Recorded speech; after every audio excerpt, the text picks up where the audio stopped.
Well, President Donald Trump is not denying the possibility that a recession may be looming. When asked if his economic policies could create one, he says, who knows? The uncertainty caused the S&P to drop 500 points as China places new tariffs on some U.S. goods. CNN's Brian Abel has the latest retaliatory tariffs and what the president's top economic advisor is saying.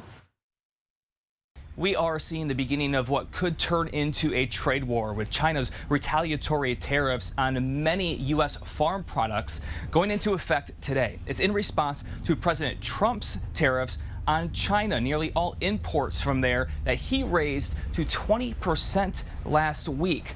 China is the largest overseas market for U.S. farm products.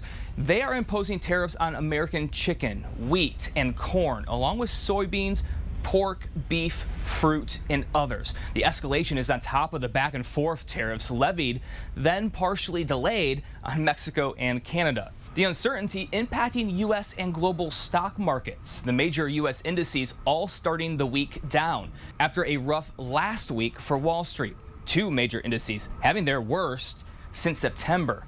Adding to the uncertainty is the president's answer to this question Sunday, acknowledging the possibility of a recession. Are you expecting a recession this year? I hate to predict things like that. There is a period of transition because what we're doing is very big. We're bringing wealth back to America.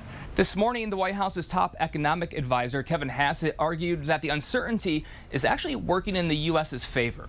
What I'm seeing in the jobs number, for example, is that the uncertainty is actually creating jobs in the U.S. Right now, we just saw 10,000 manufacturing jobs created in the U.S.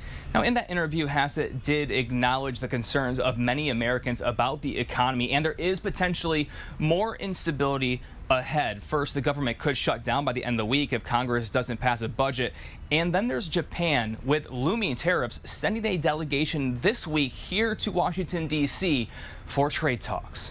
At the White House, I'm Brian Abel reporting.